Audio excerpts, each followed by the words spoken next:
नमस्कार बंधुरा दू चार हेसेले आपनादेर जानाई स्वागत। आशा करी आपनारा सकले भालो आछेन सुस्थ आछेन। आज आमी आपनादेर साथे शेयर करब इलिश माछेर माथा दिए पुঁই শাকের চচ্চড়ি। चलुन तबे रेसिपिटा एकबार देखे निই। प्रथमेই आमी समस्त सब्जी भालोभाবে केटे धुए रेखेছি। एखाने सब्जिर मध्य आमी निয়েছিলাম অবশ্যই পুঁই শাক, তার সাথে নিয়েছি কাঁঠালের বীজ, বেগুন আর নিয়েছিলাম কুমড়ো আর আলু। সমস্ত সবজি আমি আর এখানে কাটা অবস্থায় দেখালাম না, ওটা আমি যখন কড়াইতে দেব তখনই আপনারা দেখে নিতে পারবেন। আর এই বললাম ইলিশ মাছের মাথা দিয়ে করব, তাই ইলিশ মাছের মাথাটা ভালোভাবে লবণ হলুদ দিয়ে মাখিয়ে নিয়ে একটু ভেজে নিলাম। ভেজে নেওয়ার পর সেই তেলের মধ্যে আমি ফোড়নের জন্য ব্যবহার করলাম 5 ফোড়ন আর দেব সাথে গোটা শুকনো লঙ্কা, তেজপাতা। ফোড়নটা ভালোভাবে হয়ে আসলেই এক এক করে সমস্ত সবজি আমি এখানে ছেড়ে দেব। এই রকমভাবে পুঁই শাক রান্না কিন্তু খুব সুস্বাদু হয় খেতে। আপনারা কিন্তু অবশ্যই এইভাবে একবার বানিয়ে খেতে পারেন।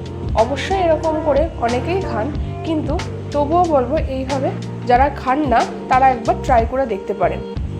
এবার সমস্ত সেই কেটে রাখা সবজিগুলো আমি কড়াইয়ের মধ্যে এক এক করে দিয়ে দেব। দেওয়ার পর সমস্ত সবজিকে এই তেলের মধ্যে একবার ভালোভাবে কষিয়ে নেব।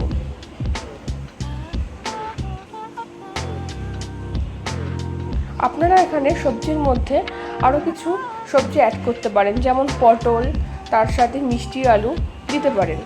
আমার কাছে এই সবজিগুলোই ঘরে ছিল, তাই আমি এখানে এইগুলোই ব্যবহার করেছি। এবার দিয়ে দিলাম স্বাদ মতো লবণ।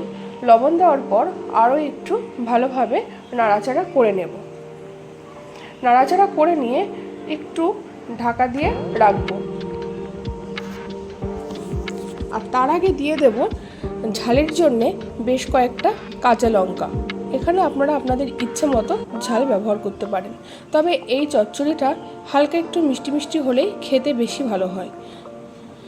লঙ্কা দেওয়া হয়ে গেলে তারপর এটা একটা ঢাকনা দিয়ে ঢেকে রাখবো। ঢাকনা দিয়ে ঢেকে রেখে কিছুক্ষণ হতে দেব। কিছুক্ষণ পর ঢাকনাটা খুলে দেখবো যে সবজিগুলো প্রায় অনেকটাই নরম নরম হয়ে এসছে। তখন আমি এর মধ্যে দিয়ে দেব পরিমাণ মতো হলুদ গুঁড়ো।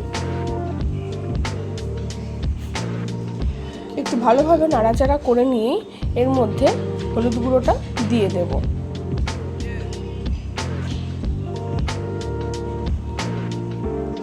হলুদ গুঁড়ো দিয়ে খুব সুন্দর করে সব কিছুকে ভালোভাবে মিশিয়ে নেব।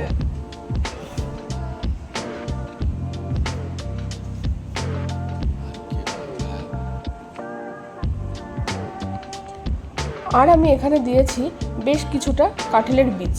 আপনারা এই বীজটা কিন্তু একটু সিদ্ধ করেও দিতে পারেন, কিন্তু যেহেতু এই বীজগুলো অনেক ছোট ছিল, সিদ্ধ করার কোনো দরকার ছিল না, তাই আমি এমনি নর্মালি উপরটা ফেলে দিয়ে ভালো করে ধুয়ে সেটাকে দিয়ে দিলাম। দিয়ে একটু নাড়াচাড়া করে আগে থেকে ধুয়ে রাখা পুঁই শাকগুলো এবার এর মধ্যে অ্যাড করে দিলাম।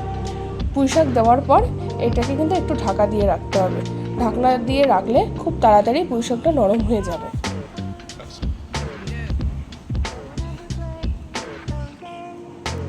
বেশ কিছুক্ষণ এইভাবে ঢাকনা দিয়ে রান্না করে নেওয়ার পর যখন পুঁই শাকটা ভালোভাবে নরম হয়ে আসবে, তখন আবারও একটু ভালোভাবে সব কিছুর সাথে মিশিয়ে দেব।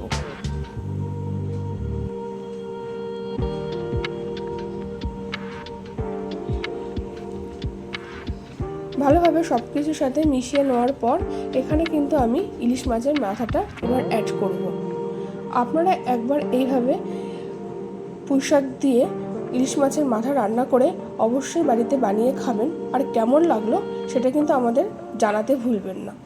এই মাছের মাথাটা কড়াইয়ের মধ্যে মেশাতে সমস্যা হয়, তাই আমি প্রথমে দেওয়ার পর আবার তুলে নিয়ে আলাদা পাত্রের মধ্যে একটু ভেঙে ওর মধ্যে মিশিয়ে দেব। মাথাটা একটু ভালো করে ভেঙে মিশিয়ে দিয়ে সমস্ত কিছুর সাথে নাড়াচাড়া করে নেব। তারপর আরও একটু ঢাকনা দিয়ে ঢেকে রাখব।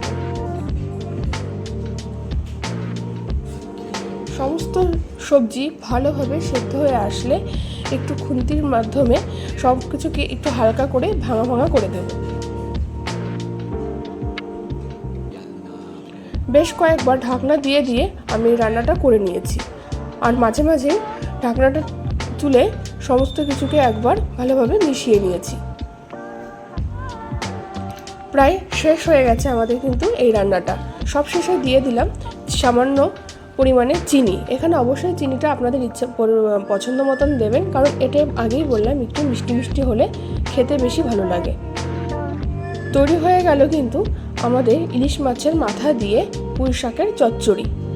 আমাদের এই রেসিপিটা আপনাদের কেমন লাগলো অবশ্যই কমেন্ট করে জানাবেন, আর ভালো লাগলে লাইক এবং শেয়ার করে দেবেন। Thank you.